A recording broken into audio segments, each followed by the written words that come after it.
Praise the Lord. இன்னைக்கு நம்ம 40 days பிரேயர்ல டே 36ல இருக்கிறோம். செட்டைகளின் கீழ் அப்படின்ற தலைப்புல உள்ள வசனத்தை வாசிக்கலாம். இஸ்ரவேலின் தேவனாகிய கர்த்தருடைய செட்டைகளின் கீழ் அடைக்கலமாய் வந்த உனக்கு நிறைவான பலன் கிடைப்பதாக. ரூத் 2ஆம் அதிகாரம் 12ஆம் வசனம். ஆமேன். ஆமாங்க. ஸோ இந்த 35 நாளும் நீங்க கண்டிப்பா இதை பார்த்துருப்பீங்க. ஸோ உங்களுக்கு நிறைவான பலன் என்னென்ன கிடைக்கும் அப்படின்றத நம்ம பார்த்தோம். அது மட்டும் இல்லாம அந்த செட்டைகளின் கீழ் நம்ம எப்படி இருக்கணும், அந்த செட்டைகளின் கீழ் என்ன இல்லை அப்படின்ற காரியங்கள் குறித்து நம்ம நிறைய பார்த்தோம். இது கடைசி இந்த 5 நாள் இந்த செட்டைகளின் கீழ் அடைக்கலமாய் வந்த நபர் வேதத்துல நிறைய பேர் இருக்கிறாங்க. அவங்களுக்கு அந்த அவுட்புட், ஃபைனல் அவுட்புட் என்ன கிடைச்சது அப்படின்றத நம்ம பார்க்க போறோங்க. செட்டைகளின் கீழ் அடைக்கலமாய் வந்த நமக்கு என்ன அந்த ஃபைனல் அவுட்புட் கிடைக்கும் அப்படின்றத குறித்து தான் இந்த 5 நாளும் நம்ம பார்க்க போறோங்க.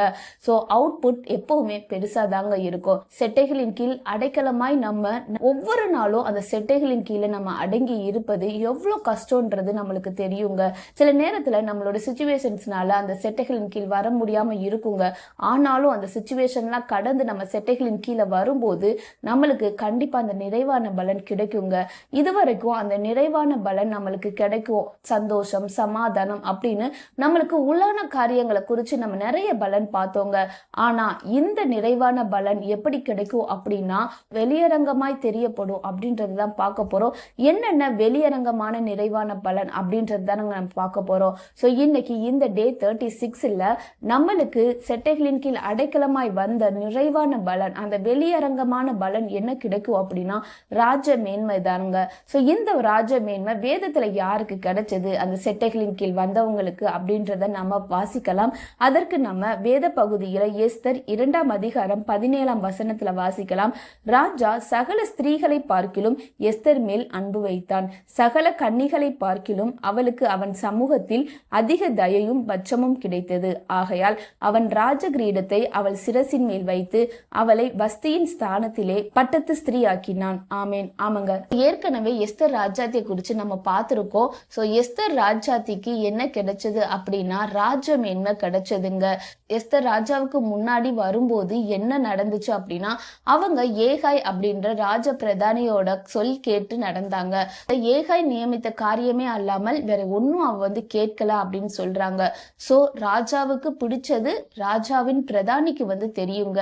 அதே போல நம்மளுடைய பரம ராஜாவாகிய இயேசு கிறிஸ்துவுக்கு பிடிச்ச காரியங்கள் யாருக்கு தெரியும்? பரிசுத்த ஆவியானவருக்கு தெரியும். சோ செட்டைகளின் கீழ் அடைக்கலமாய் வந்த நாம பரிசுத்த ஆவியானவரின் வழி நடத்துதலின்படி நம்ம நடந்துக்கிறோம்னு நம்ம ஆல்ரெடி பார்த்தோங்க.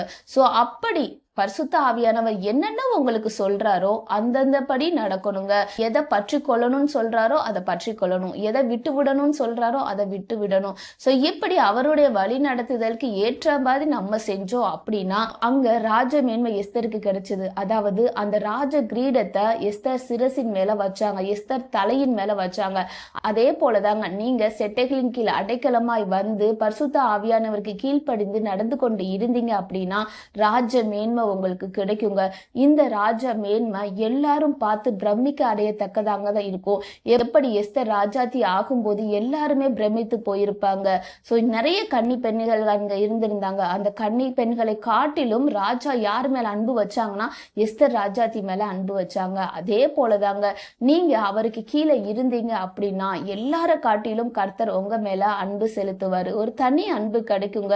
அவர் ராஜாத்தியாக நம்மளை பார்க்கிறாரு எப்பொழுதுமே. அது மட்டும் இல்லாம எல்லாரும் பார்த்து பிரமிக்கத்தக்கதாங்க நம்மளை கர்த்தர் உயர்த்தி வைப்பாரு. ஸோ வஸ்தியின் ஸ்தானத்துல யாரு வைக்கப்பட்டா? எஸ்தர் வைக்கப்பட்டாங்க. ஸோ நம்மளுக்காக ஒரு இடம் அங்க ஆயத்தமாக்கப்படுங்க. அதுக்கு ஒரு புதிய ரூலே வரும். எஸ்தர் 1ஆம் அதிகாரம் 19ஆம் வசனம். வஸ்தினுடைய ராஜ மேன்மையை அவளை பார்க்கிலும் உத்தமியாகிய மற்றொரு ஸ்திரீக்கு ராஜா கொடுப்பாராக என்று கட்டளை எழுதப்பட்டது. ஸோ இந்த மாதிரி தாங்க. ஸோ நம்மள ஒரு இடத்துல கொண்டு வைக்கணும்னு கர்த்தர் இருந்தாரு அப்படின்னா உங்களுக்காக கர்த்தர் ஒரு கட்டளையை கொண்டு வருவாருங்க. அது உங்களுக்காக மட்டும்தான் மட்டும்தான் இருக்கும். சோ அப்படிப்பட்ட ராஜ மேன்மையை கர்த்தர் இன்னைக்கு உங்களுக்கு தர வல்லவராய் இருக்கிறார். அதுக்கு எல்லாம் நம்ம செய்ய வேண்டிய காரியம் அவருடைய சமூகத்துல போய் ராஜ மேன்மையை பெற்றுக்கொள்றது தாங்க. இன்னொரு காரியம், இந்த ராஜ மேன்மை கிடைச்சிருச்சு அப்படின்னு சந்தோஷமா நம்ம சும்மா உட்காந்துடக்கூடாதுங்க. எதற்காக அந்த ராஜ மேன்மை உங்களுக்கு கொடுக்கப்பட்டதோ அந்த காரியத்தை நீங்க கையாளணுங்க. ராஜ மேன்மைக்குரிய வேலை என்ன எதுவோ அதை நீங்க கண்டிப்பா செய்யணும். அதுக்குதான் அந்த ராஜ மேன்மை உங்களுக்கு கொடுக்கப்பட்டு இருக்கும். இந்த எஸ்தர் ராஜ மேன்மை அடைஞ்ச பின்னாடி கொஞ்ச நேரம் மௌனமா இருக்கிறாங்க. ராஜாவின் சமூகத்துக்கு போக இவ கொஞ்சம் தயங்குறா. அப்போ மொர்தெகாய் ஒரு இடத்துல சொல்லியிருப்பாங்க, நீ இந்த காலத்தில் மௌனமா இருந்தால் யூதருக்கு சகாயமும் ரட்சிப்பும் வேறொரு இடத்தில் இருந்து வரும். நீ இப்படிப்பட்ட காலத்துக்கு உதவியா இருக்கும்படிக்கு உனக்கு ராஜ மேன்மை கிடைத்திருக்கலாமே, யாருக்கு தெரியும். ஆமேன். மொர்தெகாய் எஸ்தர்ட்ட சொல்ல சொல்லி அனுப்புறாங்க. என்ன அப்படின்னா, இந்த காலத்துல அதாவது ஜனங்கள் சாக போறாங்க, சாக போற நேரத்துல நீ அமைதியா இருந்தேனா இந்த ராஜ மேன்மை கிடைச்சி என்ன பிரயோஜனம் அப்படின்னு சொல்றாங்க. ஏன் நீ ராஜாத்தி ஆகணும்ன்ற ஒரே காரணம் என்ன, இந்த ஜனங்கள் மீட்கப்படணும் அப்படின்னு தான். சோ நீ மௌனமா இருக்கிறது நல்லது இல்லைன்னு சொல்றாங்க. அதே போலதாங்க நம்ம அவருடைய செட்டைகளின் கீழ் அடைக்கலமாய் போறோம் அப்படின்னா கர்த்தர் கண்டிப்பா அந்த ராஜ மேன்மையை நம்மளுக்கு தருவாரு.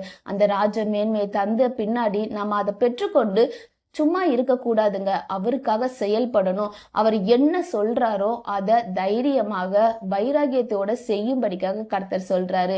இப்படி கர்த்தர் சொல்லும் போது நீங்க அந்த காரியத்தை செஞ்சீங்க அப்படின்னா தற்காலிகமா கிடைச்ச அந்த ராஜ மேன்மை என்றென்றைக்கும் இருக்குங்க. அது மட்டும் இல்லாம உங்களோட உங்க சொந்த ஜனங்களும் உயர்த்தப்படுவாங்க. எப்படி அந்த எஸ்தர் ராஜாத்தி உயர்த்தப்பட்டாங்களோ அதே போல மொர்தெகாயும் உயர்த்தப்பட்டாங்க ராஜ சமூகத்துல. அதே போலதாங்க உங்களோட கூட இருக்கிறவங்களுக்கும் அந்த ராஜ மேன்மை கிடைக்குங்க. இன்னைக்கு செட்டைகளின் கீழ் அடைக்கலமாய் வந்த உங்களுக்கு வெளியரங்கமான ராஜ மேன்மை கண்டிப்பா கிடைக்கும். அவருடைய சமூகத்துல நீங்க அமர்ந்திருந்து பரிசுத்த ஆவியானவருடைய வழிநடத்துதலின் படி நீங்க நடந்தீங்கன்னா இந்த காரியத்துக்காக நம்ம இன்னைக்கு ஜெபிக்கலாம். அன்புள்ள ஏசப்பா, இந்த நாளிலும் தகப்பனே நீர் எங்களோடு பேசின உங்களுடைய காரியத்துக்காக நன்றி. ஆவியானவரே அப்பா ஸ்தோத்திரம் தகப்பனே. செட்டைகளின் கீழ் அடைக்கலமாய் வந்த எங்களுக்கு அப்பா இந்த வெளியரங்கமான ராஜ மேன்மை கிடைக்கும் நீங்க சொல்லியிருக்கீங்களே, அதற்காக நன்றி. ஆவியானவரே, இவ்வளவு நாள் ஒவ்வொரு நாளும் அப்பான்னு ஜெபித்து கொண்டு இருக்கிற உங்களுடைய சமூகத்தை நோக்கி கொண்டு இருக்கிற அப்பா ஒவ்வொரு பிள்ளைங்களையும் நீங்க கண் நோக்கி பாருங்க டாடி. ஆவியானவரே அப்பா இந்த ராஜ மேன்மை அவங்களுக்கு கிடைக்கணும்பா. ஆவியானவரே அப்பா ஸ்தோத்திரம் தகப்பனே. அப்பா நிறைய நேரத்துல சோர்ந்து போயிருப்பாங்கப்பா. நீங்க வெளியரங்கமாக பலன் தருகின்ற போது தகப்பனே அந்த சோர்வுகளை எல்லாம் அப்பா முறியடிக்கப்படும். இந்த தேவ ஆவியானவரே அப்பா ஸ்தோத்திரம் தகப்பனே. ஒவ்வொரு பிள்ளைங்களுக்கும் இந்த ஆசீர்வாதம் அப்பா செல்லும்படிக்காக ஜெபிக்கிறேன் டாடி. ஆவியானவரே அப்பா நீங்க கூட இருங்கப்பா. ஆவியானவரே அப்பா ஸ்தோத்திரம் தகப்பனே. ராஜாவோட பிள்ளைங்க என்னைக்குமே ராஜாத்தியாதாகப்பா இருக்கணும். நீங்க அப்படி எங்களுக்கு ராஜ மேன்மையை கொடுத்து ஆசீர்வதித்ததற்காக நன்றி செலுத்துகிறோம் சுவாமி. ஆவியானவரே அப்பா தொடர்ந்து இருக்கிற நாட்களையும் நீங்கள் ஆசீர்வதிங்க.